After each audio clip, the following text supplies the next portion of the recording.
Olá, companheiras, olá, companheiros, saudações petistas. Essa é mais uma edição do podcast Em Tempos de Guerra, a Esperança é Vermelha. Hoje é sexta-feira, dia 22 de julho. Eu sou o Patrick e toco a conversa junto com vocês.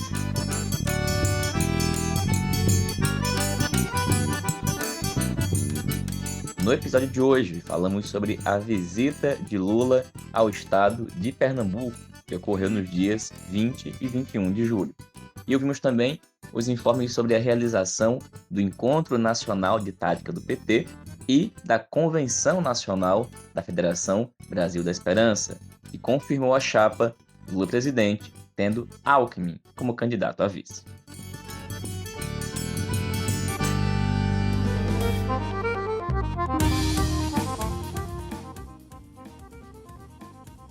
Pessoal, começamos a edição de hoje aqui do podcast falando sobre o assunto golpe de 2016.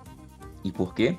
Bom, porque o nosferato golpista Michel Temer deu uma declaração dizendo que acha que a presidenta Dilma é uma pessoa e uma mulher honestíssima, mas que o golpe de 2016 foi constitucional. Bom, não bastando o cinismo, a hipocrisia, a declaração de Temer é absurda. Afinal de contas, foi ele o articulador e um dos principais responsáveis pelo golpe contra a presidenta Dilma. E bom, a companheira Dilma Rousseff publicou em suas redes uma nota que a gente faz questão de ler a partir de agora, que diz o seguinte, abre aspas, eu agradeceria que o senhor Michel Temer não mais buscasse limpar sua inconteste condição de golpista utilizando minha inconteste honestidade pessoal e política. É justamente essa qualidade que despreza, rejeita e repudia uma avaliação que parte de alguém que articulou uma das maiores traições políticas dos tempos recentes. É de todo inócuo afirmar que não houve um golpe, pois este personagem se ofereceu como vice-presidente por 2 vezes e, assim, sabia por 2 vezes qual era o programa político das chapas vitoriosas que foram eleitas em 2010 e 2014. As provas materiais da traição política estão expressas na PEC do teto de gastos, na chamada reforma trabalhista e na aprovação do PPI, para as quais não tinha mandato. Nenhum desses projetos estavam em nossos compromissos eleitorais. Pelo contrário, eram com eles contraditórios. Trata-se, assim, de traição ao voto popular, que o elegeu por 2 vezes. Lembro ainda que a dificuldade de diálogo com o Congresso não é razão legal e constitucional para impeachment em um regime presidencialista, como se bem sabe.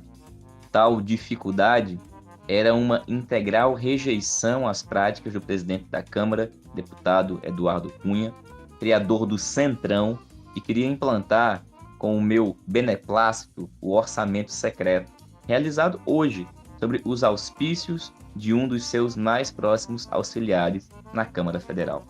Finalmente, relembro que a história não perdoa a prática da traição. O senhor Michel Temer não engana mais ninguém. O que se conhece dele é mais que suficiente para evitá-lo, razão pela qual não pretendo mais debater com este senhor. Dilma Rousseff.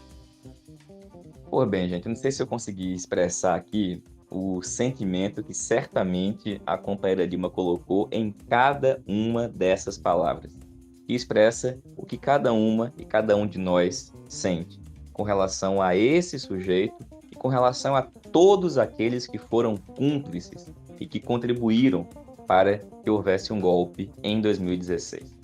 Pois bem, a gente começa a edição de hoje falando sobre esse assunto, porque a nossa pauta aqui falar sobre o encontro de tática do PT, sobre a convenção que homologou Lula presidente e Alckmin, outro golpista, como vice, e também sobre a visita do companheiro Lula aqui ao estado de Pernambuco para homologar e apresentar oficialmente a chapa da Frente Popular de Pernambuco, que vai disputar o governo do estado. E qual a relação de uma coisa com a outra? Bom, é que na visita do companheiro Lula aqui em Pernambuco, o povo pernambucano e muitos que estiveram nos atos que foram realizados não deixaram de falar da importância de nós não esquecermos o que aconteceu e não fazer aquilo que, inclusive, alguns petistas disseram que devia ser feito, que é virar a página do golpe. O golpe aconteceu.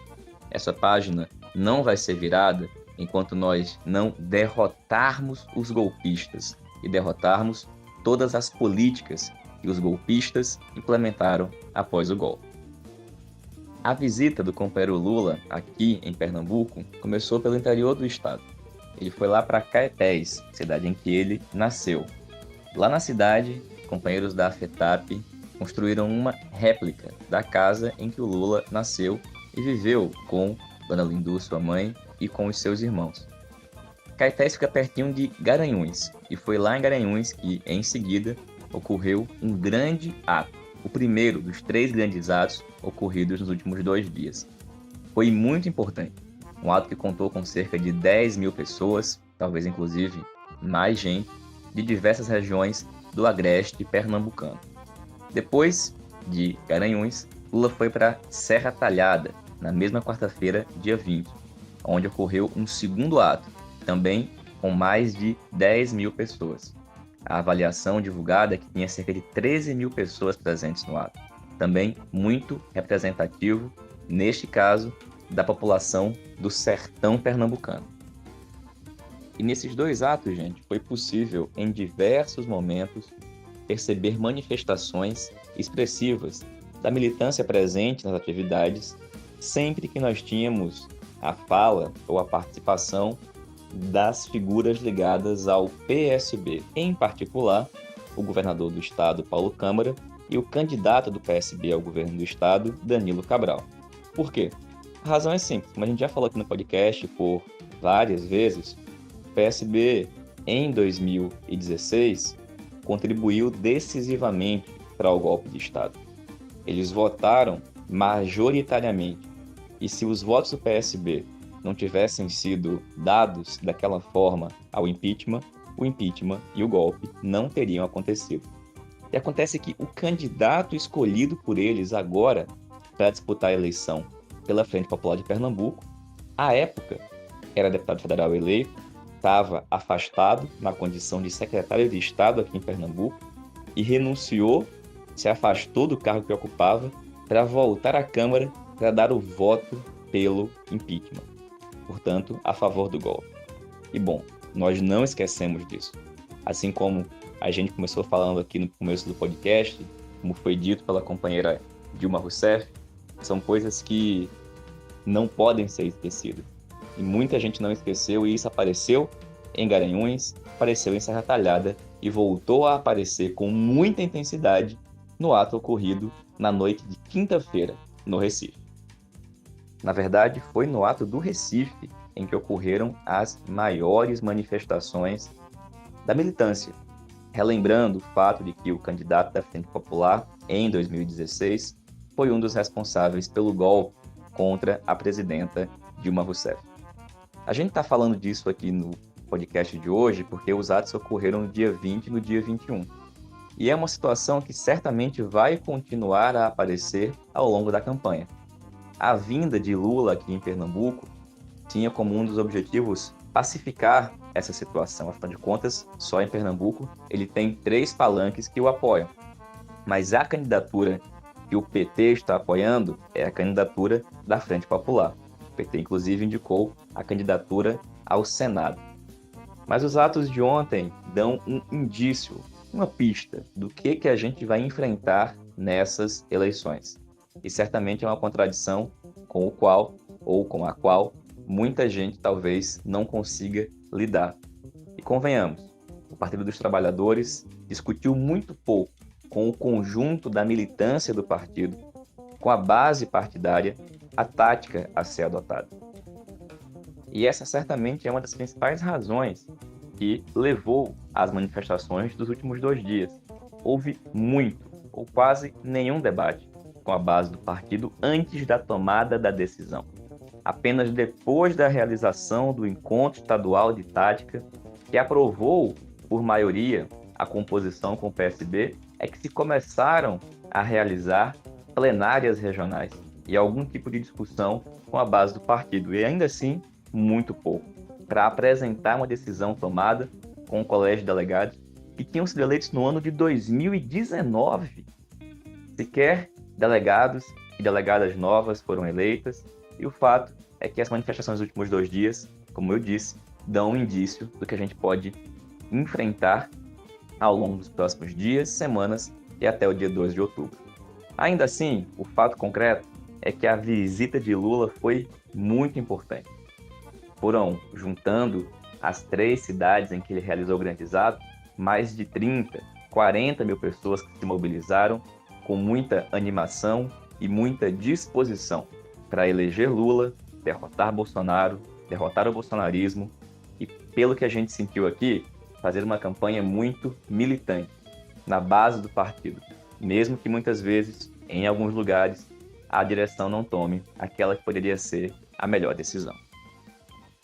E dito isso, companheirada, aconteceu também nesses dias, muito animados, o Encontro Nacional de Tática do PT, e acabou de ser realizado a convenção da Federação Brasil da Esperança, que homologou a chapa Lula e Alckmin. E a gente vai dedicar a edição de hoje do podcast a falar principalmente sobre isso. A gente convidou a companheira Natália Sena, que é integrante da Comissão Executiva Nacional do PT e também da Federação Brasil da Esperança, para fazer um informe detalhado, tanto do encontro de tática do partido, como da convenção que aconteceu. E a gente começa ouvindo, companheira Natália, teu informe sobre o Encontro Nacional de Tática do PT. Boa noite aos nossos ouvintes do podcast Em Tempos de Guerra, a Esperança é Vermelha. Vou falar um pouco para vocês sobre como foi o Encontro Nacional do PT, o 16º Encontro Nacional do PT, em homenagem ao companheiro Marcelo Arruda. O encontro foi virtual, com 800 delegados e delegadas, que são os mesmos delegados eleitos no 7º Congresso Nacional do Partido, que aconteceu em 2019, né? Já estava previsto que o encontro seria virtual desde quando ele tinha sido marcado para junho, né, e teve sucessivos adiamentos e se manteve nesse formato virtual, né. A gente foi contra isso lá atrás, defendemos que fosse um encontro presencial, mas não foi essa a posição que prevaleceu. Na sede do Diretório Nacional do PT estava presente apenas uma parcela dos membros da direção, mais especificamente da Executiva Nacional. O encontro não tinha regimento, na programação do encontro não estava prevista a possibilidade de realizar efetivamente deliberações, né, como se espera que deveria ser um encontro nacional, que é soberano e delibera sobre recursos, sobre as questões de tática, de programa. Então, foi um encontro homologatório. A única votação que aconteceu foi sobre se os delegados concordavam ou não com um combo, que era referendar as decisões do Diretório Nacional sobre política de alianças, candidatura Lula para presidente, Alckmin para vice-presidente e delegar para a direção nacional os demais encaminhamentos com relação às eleições de 2022. Esse era o combo que foi votado e a votação era: você concorda ou você não concorda. Ou seja, foi um encontro que se instalou e que tomou basicamente duas decisões. A primeira, homologar o que já foi decidido pelo DN sobre a chapa, e a segunda, não decidir nada sobre outras questões referentes às eleições de uma forma geral, remetendo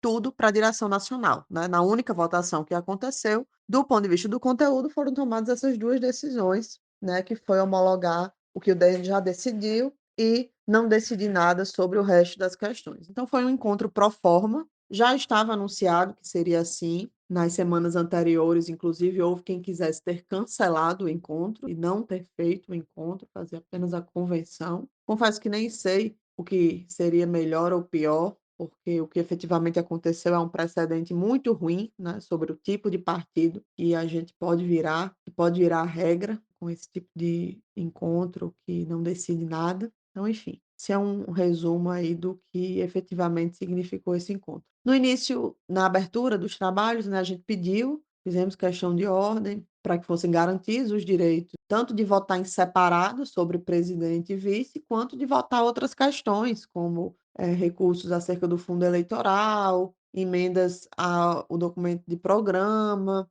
e sobre uma questão específica da Bahia, né, que é a cobrança de taxa para inscrição de pré-candidaturas. Tudo isso diz respeito à tática, eleições, mas foi negado que pudessem ter outras votações além daquela que eu já mencionei, que foi a única, né. Se alegou foram questões técnicas, que o sistema tinha sido montado de forma que impedia que existissem outras votações, só poderia ter uma única votação, e é óbvio que o sistema poderia ter sido montado de outra forma, né. Mas também foram apresentadas questões políticas, né, que deixaram explícito, na minha opinião, o que eu já disse sobre a natureza desse encontro, né, que é um encontro meramente pro forma, homologatório, porque se argumentou que, a chapa era um fato consumado, que de fato é, né, e que existia um consenso majoritário, se cunhou essa expressão consenso majoritário, né, e que não poderia haver sequer a possibilidade de um delegado registrar sua posição contrária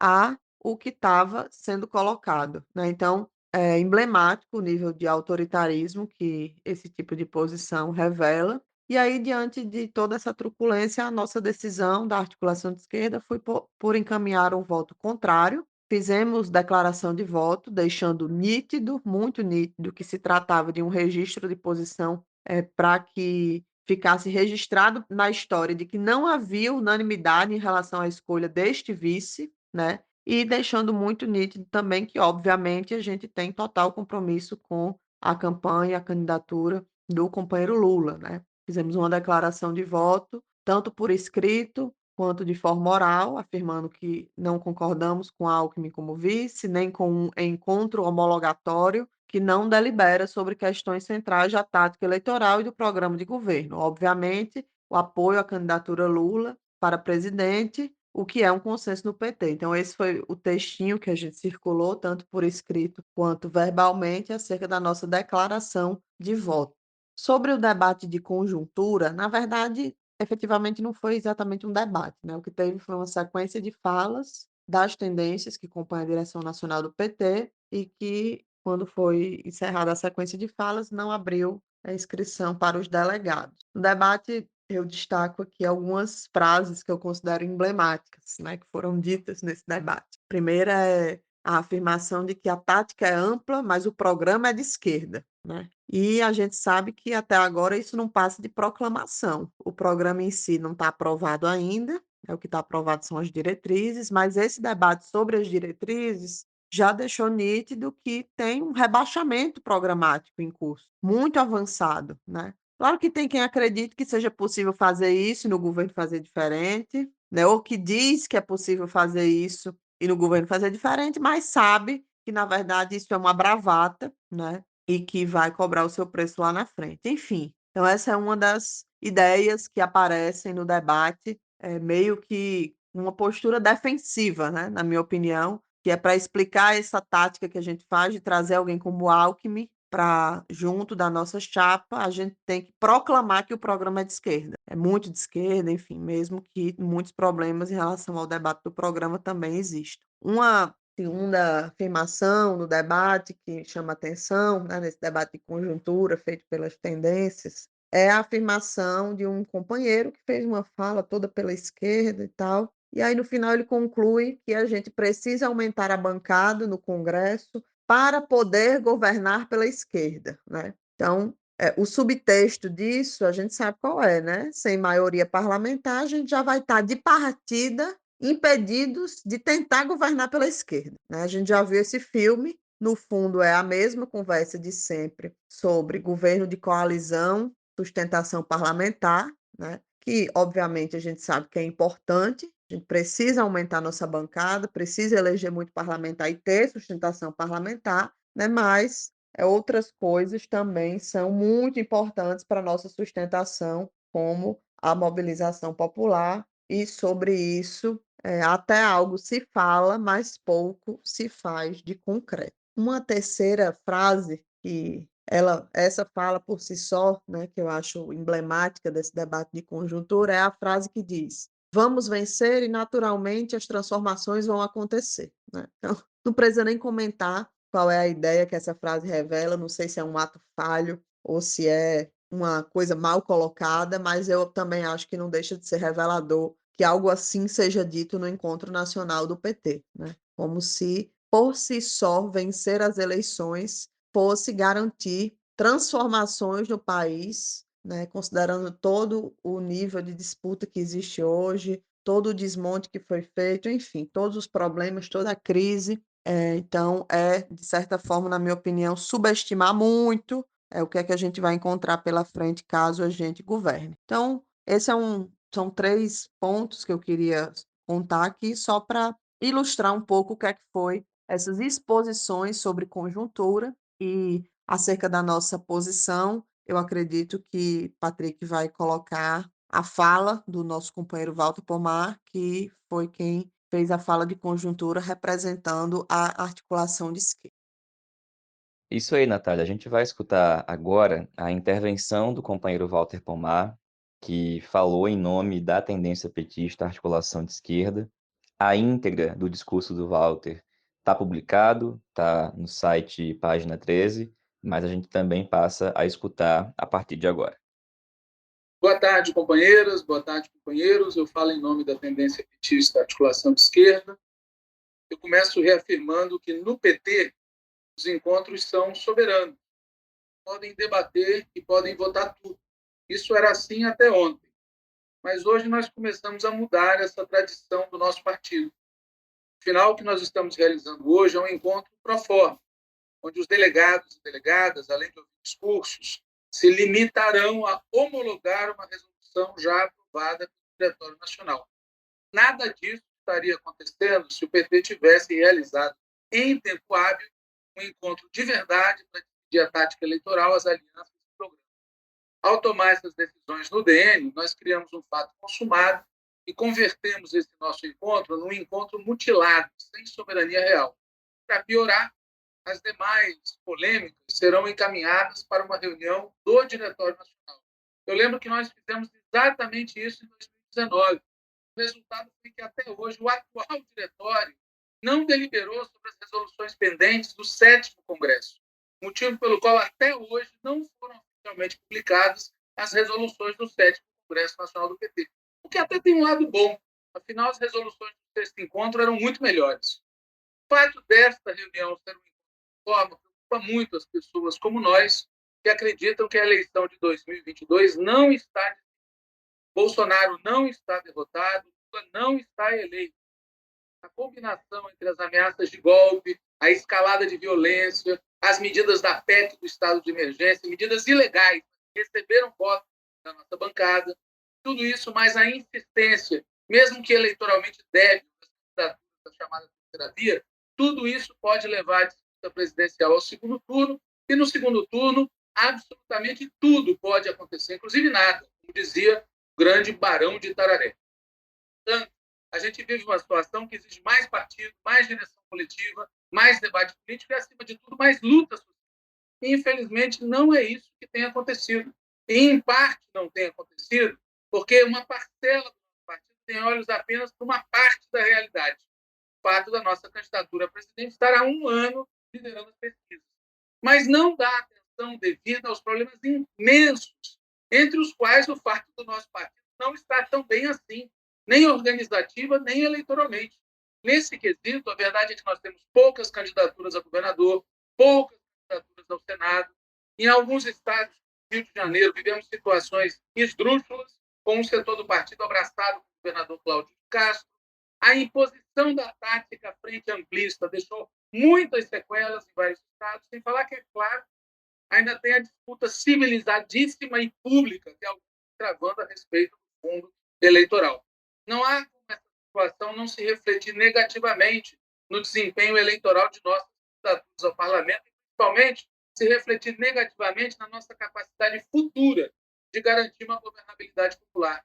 Eu não considero necessário aqui falar das dificuldades que viveríamos se o Cavernícola fosse eleito presidente. Seria uma tragédia sem tamanho para o Brasil e para o povo brasileiro, multiplicando o sofrimento atual da fome, do desemprego, dos assassinados na pandemia, de todo tipo de violência nos anos de governo cavernícola. Em parte para tentar evitar essa tragédia, em parte por não considerar necessário ou por não ter disposição de elaborar e aplicar outra estratégia, a maioria do nosso partido embarcou numa política de frente ampla, que, além das contradições que já causa a campanha eleitoral, além dos rebaixamentos que produz o nosso programa, também vai causar efeitos negativos no nosso futuro governo. Como vocês sabem, nós da articulação de esquerda votamos contra algo. Achamos um perigo colocar um neoliberal egoísta na vice. Alckmin não é nosso companheiro e, além de perigoso, achamos desnecessário, pois a vida está demonstrando que Alckmin não tem a força que alguns achavam que ele teria. Pedimos a esse encontro o direito de votar em separado a questão da vice, não nos garantir esse direito, usar o argumento técnico com o argumento político. O argumento técnico poderia não existir, bastaria ter previsto fazer de outra maneira, e o argumento político resume-se à ideia segundo a qual o encontro não pode rever a decisão do diretório, apelidada por alguém de consenso majoritário. Por esse motivo, alguns de nós já votamos contra a resolução da tática eleitoral para deixar registrado que acerca da vice não houve unanimidade. Espero sinceramente, que a história não nos dê razão, como nos deu no caso do Temer e outros. Obviamente, não importando o resultado dessa votação, continuaremos fazendo o que sempre fizemos, defender e votar no Lula nas eleições presidenciais. Aliás, algo que fizemos, defender Lula, mesmo quando muita gente boa e importante já tratava Lula como carta fora do baralho e já disputava para saber quem seria seu suposto substituto. Bom, se nós não corrigirmos rapidamente essas e outras nossas debilidades organizativas, no médio prazo a situação tende a piorar muito. Pois não basta vencer a eleição, é preciso governar. E não basta governar, é preciso fazer um governo superior aos que já fizemos. Governos que sejam capazes de botar a sabotagem e os golpes. Se nós não corrigirmos rapidamente nossas debilidades organizativas, no melhor dos casos, vamos viver algo parecido com o que vivemos entre 2013 e 2016, ou seja, uma hipertrofia dos governos e das bancadas frente ao partido e aos movimentos sociais. Eu digo no melhor dos casos, será algo parecido, mas não será igual. A situação mundial, regional e nacional é muito mais grave hoje do que era entre 2003 e 2016.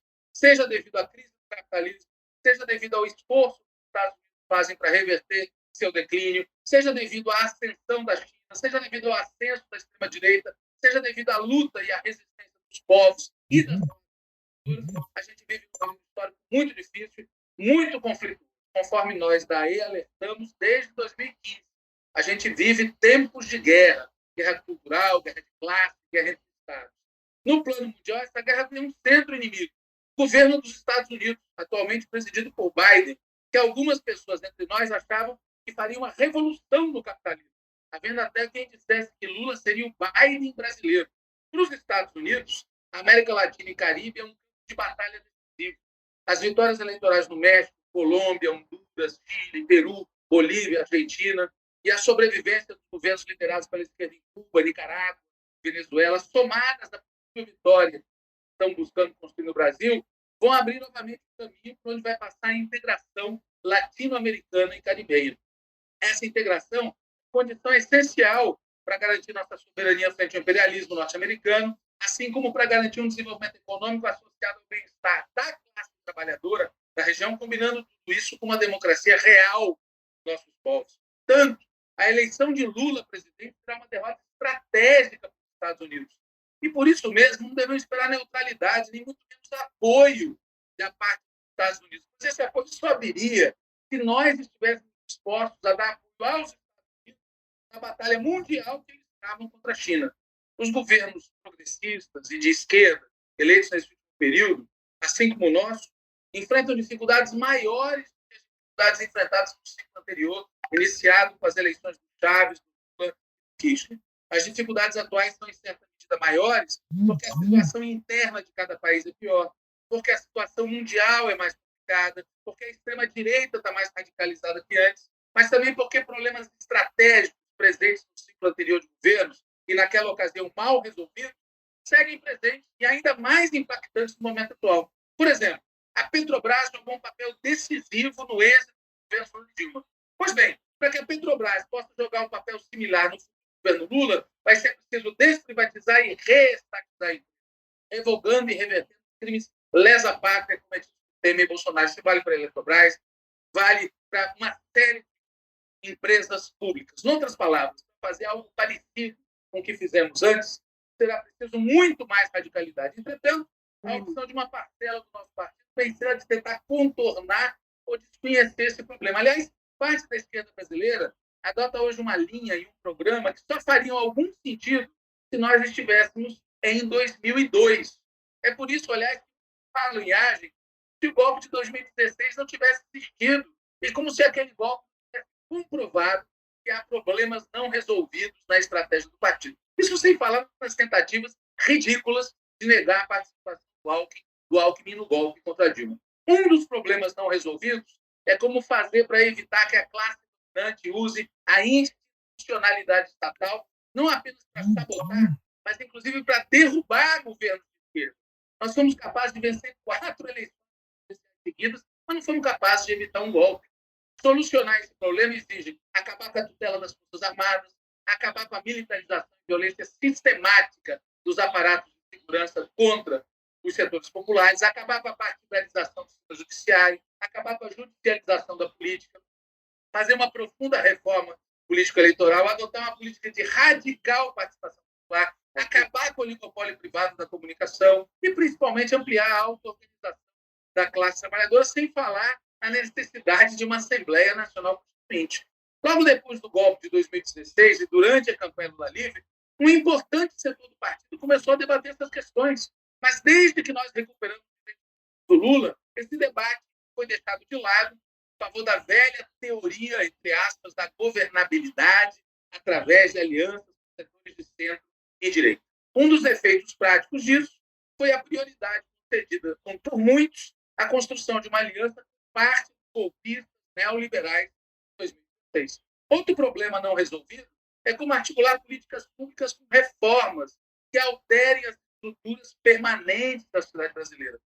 Se a gente quer soluções que sejam permanentes e reversíveis, é preciso ir muito além de políticas públicas. Ou nós reindustrializamos o país, derrotamos o capital financeiro, fazemos uma reforma tributária para valer, enfrentamos o agronegócio, fazemos uma reforma agrária, garantimos a soberania alimentar, ou temos uma fome, o desemprego, o retrocesso, vão ciclicamente nos assombrar. Sendo assim, o nosso programa precisa combinar reconstrução com transformação. Entretanto, nas seguidas versões do programa que a gente tem debatido, há uma crescente ênfase na reconstrução e uma crescente secundarização da transformação. Aliás, há uma série de estruturantes, como o papel do agronegócio, do capital financeiro, das Forças Armadas, sobre os quais a atual versão do programa acaba diversas, sem falar da relação que nós fazemos hoje e a luta pelo socialismo. No lugar de uma solução para estes e para outros problemas estratégicos, ressurge a igualmente velha teoria da aliança com setores do empresariado. Portanto, ao contrário do que deu a entender os primeiros oradores desse nosso debate, nosso programa está muito longe de ser radical. Na verdade, a tática frente amplista impõe limites a uma das nossas principais tarefas, que é derrotar o neoliberalismo. Pois é sempre bom lembrar que o bolsonarismo é neoliberal, dá continuidade ao neoliberalismo dos tucanos e da direita gourmet. Seja como for, a gente pode e precisa vencer as eleições de 2022. Nós vamos vencer não apenas para vingar mortes, não apenas para fazer o ajuste de contas com os criminosos, mas, acima de tudo, para garantir um futuro decente para a imensa maioria do povo brasileiro, especialmente para a classe trabalhadora, para as mulheres, negros e negras, os indígenas, para os LGBT+, para as pessoas com deficiência, para a juventude, os moradores das periferias, para todas as pessoas exploradas e oprimidas. Mas, para isso, é preciso ter consciência do seguinte: o que nos espera, além de uma transição conflituosa de governo, é uma longa batalha contra o imperialismo, contra a extrema-direita, contra o neoliberalismo dos inimigos e também dos aliados de ocasião, contra os representantes e aliados da classe capitalista. Para isso, a gente vai precisar de mais partido, de mais movimento social, de mais luta social, política e cultural. E vamos lembrar sempre que o nosso objetivo histórico e estratégico é construir uma sociedade socialista. Como todos podem constatar, nós estamos na turma dos otimistas, mas nosso otimismo não é daquele tipo que oculta os problemas, minimiza as fragilidades e se contenta com autoelogios cabotinhos. Sim, eu registro que hoje completamos 5 anos do falecimento do professor Marco Aurélio Garcia. Fez falta e fará falta. Numa entrevista muito pouco conhecida, o Mag disse algo muito útil ao nosso debate. Ele criticou o despreparo, a subestimação por parte da esquerda acerca da mobilização da direita. E disse, citando um artigo publicado no Jornal Estado de São Paulo em 1964, que o golpe de 64 foi em grande medida devido à mobilização saudável. Nesse mesmo espírito, a gente pode dizer hoje, não será com protesto, nem com medidas judiciais, que nós vamos derrotar o novo golpe já para ganhar as eleições, é preciso que elas existam, que possamos fazer campanha, que estejamos vivos. E para isso é preciso entender que as urnas vão colher o que plantar uvas. Por isso, organização, luta e guarda alta. Marcelo Arruda presente, fora Bolsonaro, Lula já, viva nosso partido dos trabalhadores e das trabalhadoras. Após o debate sobre conjuntura, né, essas falas das correntes do PT sobre conjuntura, houve uma mesa formada pela comissão que acompanha a questão do programa de governo, designada pela executiva, é uma comissão coordenada pela companheira Maria do Rosário. Essa parte eu não pude acompanhar, mas houve vários informes da comissão, tanto sobre o que constou nas diretrizes, quanto sobre o método de trabalho, né? E também sobre a questão da participação da plataforma, que estava aberta até ontem para envio de propostas, né? Mas essa parte eu efetivamente não acompanhei e o companheiro Walter Pomar pode falar melhor. No final do encontro, foi lida uma declaração que foi construída quase que de forma consensual. O único grupo que não deu acordo, segundo foi informado pela mesa do encontro, foi o Diálogo e Ação Petista. E eu vou ler aqui o conteúdo dessa declaração, que é a declaração final do 16º Encontro Nacional do PT, Marcelo Arruda.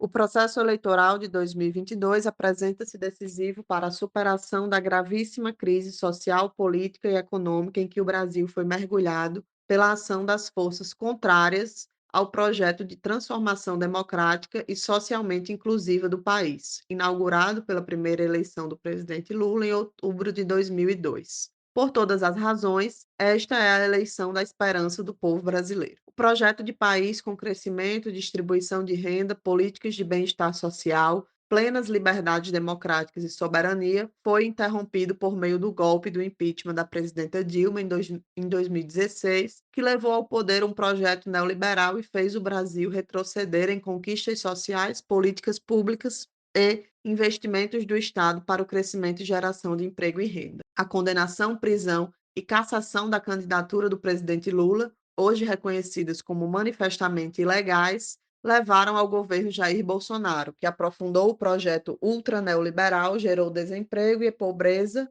abandonou a população ao longo da pandemia e trouxe de volta a fome ao país. Foram anos de entrega do patrimônio público a interesses privados, muitos dos quais estrangeiros, por meio da privatização de setores inteiros da Petrobras, mais recentemente da Eletrobras, e a privatização em curso dos Correios. Anos de escalada de desmatamento da Amazônia e dos crimes contra o meio ambiente e quem os denuncia, como o recente assassinato do indigenista Bruno Pereira e do jornalista Dom Phillips, contando com a criminosa omissão dos poderes de Estado. Além da disputa entre dois projetos, o que interessa à maioria da população e o que só favorece os mais ricos, estas eleições se caracterizam também pela opção do país entre a democracia e o autoritarismo que Bolsonaro encarna. Nunca antes um presidente eleito atacou tão sistematicamente a Constituição, os direitos, as leis, as instituições, a civilidade, a ciência e as liberdades democráticas. Por suas atitudes antidemocráticas, especialmente nos últimos 4 anos, intensificadas à medida em que se aproxima o julgamento pelas urnas do pior governo da história, Bolsonaro deixa cada vez mais claro que não é apenas um adversário eleitoral, mas um inimigo da democracia e das liberdades que planeja manter-se no poder, mesmo que isso custe quebrar o país pela inviabilização fisiológica dos orçamentos públicos, rasgar a Constituição, agredir as instituições e romper o Estado democrático de direito. Bolsonaro tem medo do povo, tem medo das urnas e, por isso mesmo, tenta sabotar a credibilidade do próprio processo eleitoral, emulando seu mestre na trapaça política, Donald Trump, no momento mesmo em que a tentativa de golpe do ex-presidente estadunidense vem sendo desnudada em detalhes no Congresso daquele país. O mundo assistiu estarrecido à sua última manobra insana neste sentido, quando reuniu dezenas de embaixadores de países estrangeiros no Palácio da Alvorada para desfilar mentiras contra o processo de votação eletrônica brasileiro,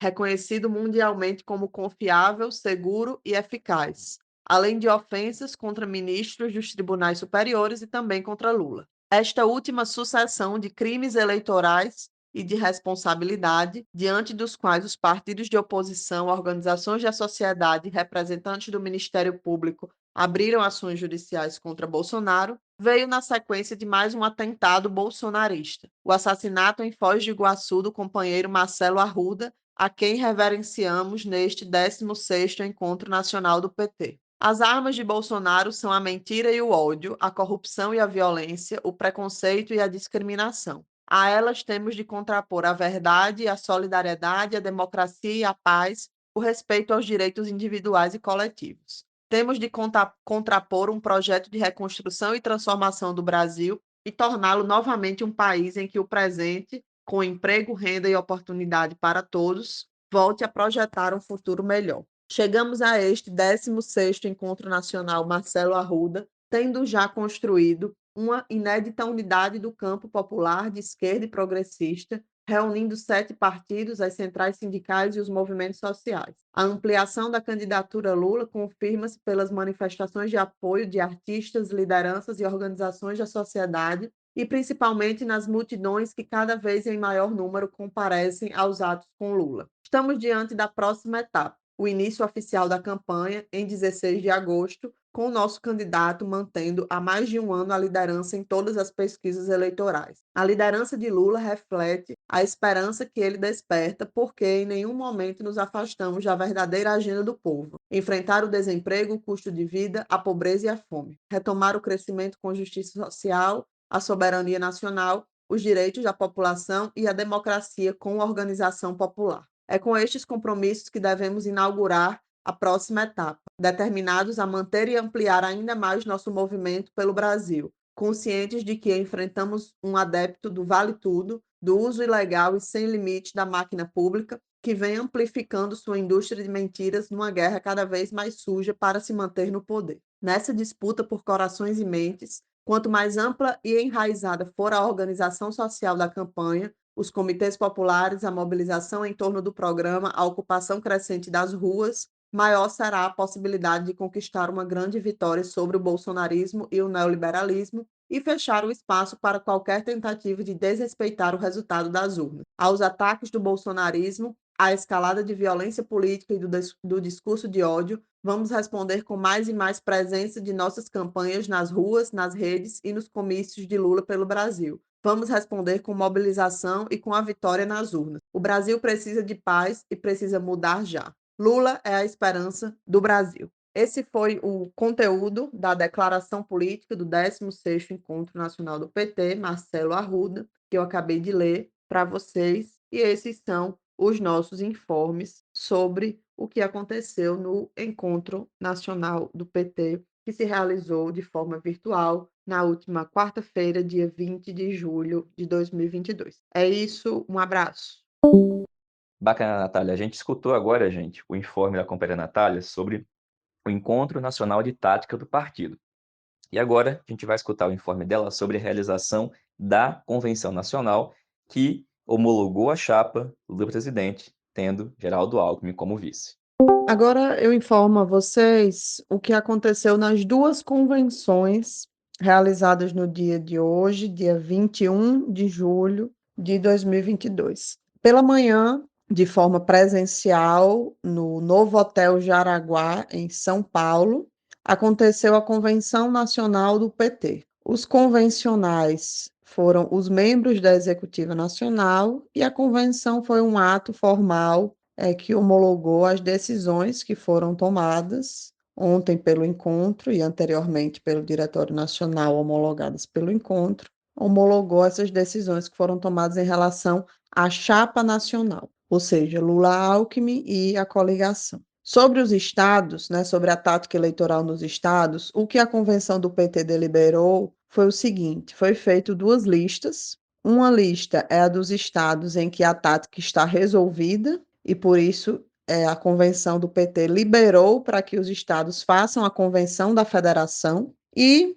outra lista menor na qual ainda existem problemas sobre a tática e a Executiva Nacional do PT ainda não liberou para que seja feita a convenção da federação, só vai ser liberado no momento posterior. Quais são os estados que estão com a tática resolvida e que vão ser liberados, né, que já estão liberados para fazer a convenção? São 21 estados: Santa Catarina, Paraná e Rio Grande do Sul, São Paulo, Espírito Santo e Minas Gerais, Piauí, Ceará, Rio Grande do Norte, Bahia, Sergipe, Alagoas, Pernambuco, Paraíba e Maranhão, Distrito Federal, Amazonas, Pará, Roraima, Tocantins e Amapá. Então, são 21 estados que estão liberados. Os que ainda não estão liberados para fazer a convenção, segundo a decisão da convenção do PT, né, que não estão liberados para fazer a convenção da federação, são Rio de Janeiro, Acre, Roraima, Mato Grosso do Sul, Mato Grosso e Goiás.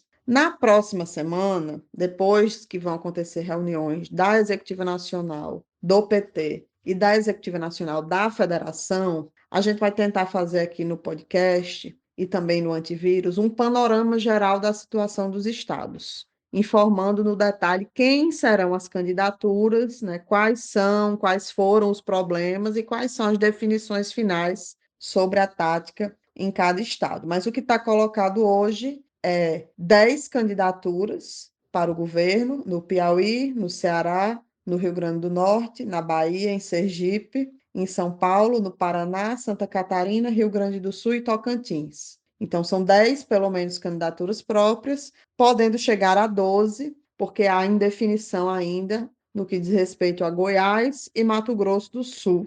Isso, candidaturas próprias do PT, né? Outros estados estão com tática resolvida, onde a gente vai apoiar candidaturas que não são do PT. Mas o panorama geral disso, eu vou passar aqui na próxima semana, depois de a gente juntar todos os informes do GTE e das reuniões que ainda vão acontecer sobre isso. Eu destaco aqui duas situações. Primeira situação do Rio de Janeiro, né? Foi protocolado um recurso ontem, logo após o encontro nacional, o vice-presidente nacional do PT, Quaquá, entrou com recurso sobre o apoio do PT à candidatura de Freixo, né? Esse recurso não foi apreciado formalmente, mas o Rio de Janeiro foi colocado na lista dos estados pendentes que deve ser debatido na próxima semana. De fato, tem um problema no Rio de Janeiro, que é, de um lado, o PSB mantém a candidatura de Molon ao Senado e não cumpre o acordo de colocar a candidatura do PT no Senado. Mas, de outro, né, o vice-presidente nacional do PT, Quaquá, quer liberar o PT de ter palanque para poder pingar em todos os palanques, inclusive do palanque do atual governador Cláudio Castro, que é apoiador de Bolsonaro, argumentando que isso seria bom para a ampliação de Lula, o que, obviamente, nós não estamos de acordo. Então, tem um problema no Rio de Janeiro, é que, resumidamente, se trata disso aí. Sobre o Rio Grande do Sul ficou na lista dos que estão liberados para fazer a convenção. Mas, ao final da reunião, houve uma tensão sobre esse assunto, porque se tentou desqualificar a tática adotada no Rio Grande do Sul, classificando como a tática mais estreita do país, e aí houve uma tentativa de tirar o Rio Grande do Sul da lista dos que estavam liberados para a convenção, né? Mas foi mantido, no fim das contas, foi mantido na lista, mas com uma fala explícita da mesa da convenção, no sentido de que a Executiva Nacional do PT, que ia acontecer na próxima semana, poderia vir a alterar a posição. Então, também ainda há questões sobre o Rio Grande do Sul que podem vir a debate. Como eu disse, na semana que vem a gente provavelmente vai ter desdobramentos, tanto dessas duas situações que eu destaquei aqui, como de outros lugares, para relatar aqui para vocês.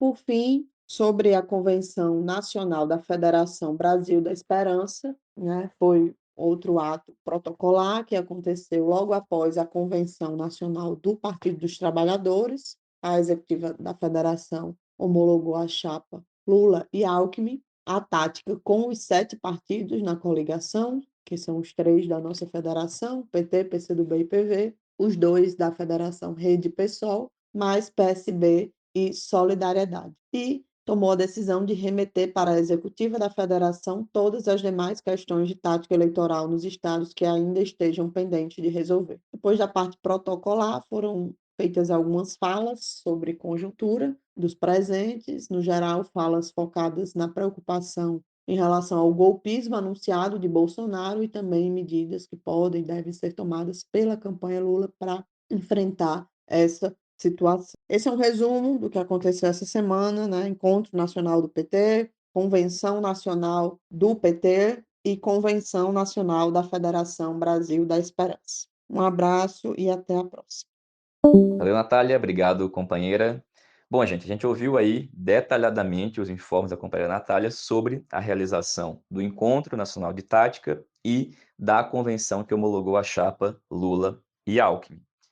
Agora, a gente vai ter um calendário de realização dos encontros estaduais de tática e também das convenções estaduais dos partidos e da federação. Na noite de hoje, 22, acontece, inclusive, reunião da Executiva Nacional da Federação. Então, provavelmente, na próxima edição do podcast ou na seguinte, Natália volta aqui para falar sobre o que foi discutido e aprovado nos estados. E a gente já informa que, na edição de segunda-feira, vamos tentar trazer aqui companheiras do Rio de Janeiro para falar da situação em que o PSB realizou uma convenção em que homologou uma chapa sem o PT e, bom, também a situação de outros estados. A gente se reencontra aqui muito em breve. Saudações petistas, fora Bolsonaro e Lula presidente.